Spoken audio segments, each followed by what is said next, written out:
Darfur. More than 2 million lives hanging on a thread. Abandoned by their government, attacked by brutal militias. These people face a grim fate. At least 200,000 have died so far. I'm Nick Clooney. I'm a reporter. After reading shocking news stories coming out of Darfur, my son George and I decided to do whatever we could to get this story on the front page. The United States has called it genocide. For you, it's called ethnic cleansing. But make no mistake, it is the first genocide of the 21st century. And if it continues unchecked, it will not be the last.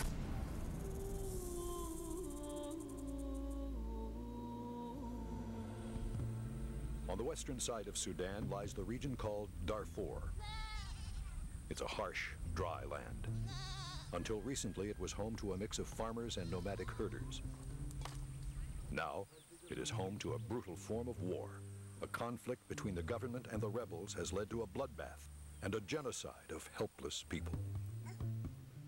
Despite the noble efforts of aid workers, peacekeepers, and reporters, the genocide goes on.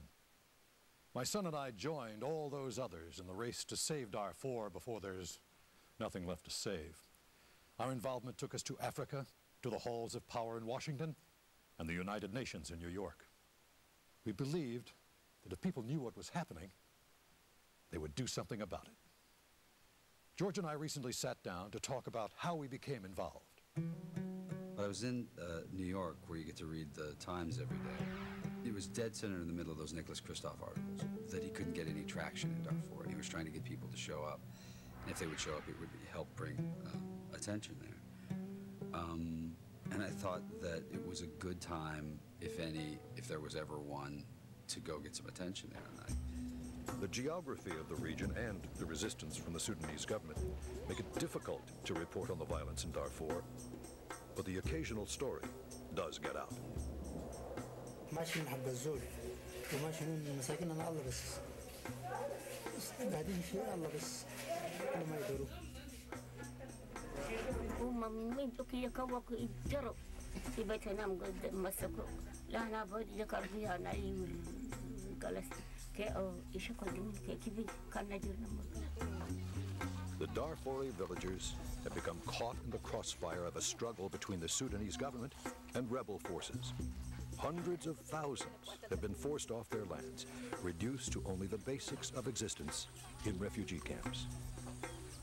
The Sudan had just in early 2003 completed the settlement of a long civil war between the North and the South, dividing in that settlement the oil wealth and positions in a new government.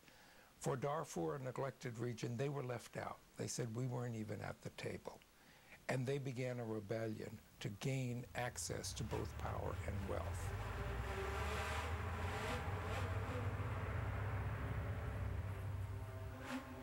The central government, under the heavy hand of dictator Omar Hassan al-Bashir, responded with a dangerous tactic that caused the conflict to spread like wildfire.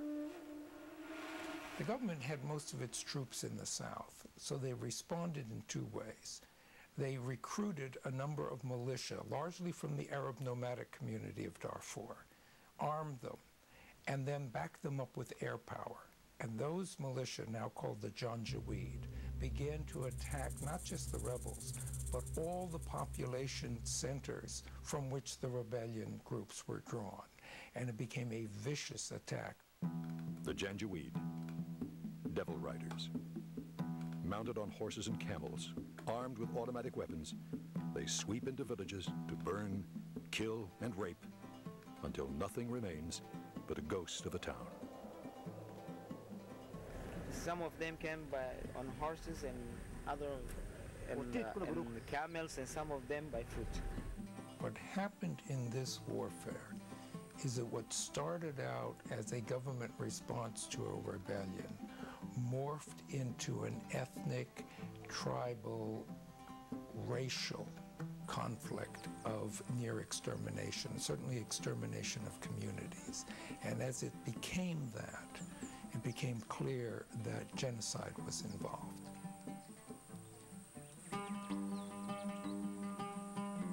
Literally merely adding fuel to the fire is the possibility of oil lying underneath the stark landscape of Darfur. To get the oil, the government first must take over the land.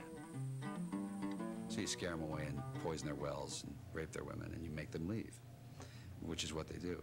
So you have two sort of issues where you have a government that's looking for just every economic boom it can possibly get and willing to do whatever it takes, and able to divorce themselves by playing on old prejudices. The Janjaweed militia, who have race issues, who have land issues, you know. So now you're playing on that as well, and you're funding them as a government and using them to fight your fight for you. It hasn't been a clean fight. I was carrying my baby on my back. They shot at me, and the shot went through the baby and killed it and saved me. Would Americans let this go on if they knew what was happening? George and I figured that if we could get to Africa and shine a light on this crisis, we could add some momentum to the effort to save Darfur. Getting a visa was hard to do because obviously the government of Sudan isn't giving them out to Darfur anymore. We knew we could go up to Chad and go in through West Sudan if we could. It would get right to the border there, eastern Chad. But a coup attempt in neighboring Chad complicated our trip. And we had a problem. I remember the news organization that we had discussed doing this with called up and said it's too dangerous. Dangerous or not, we had to go, and go then. We wanted to make it back for a rally set up by the Save Darfur Coalition.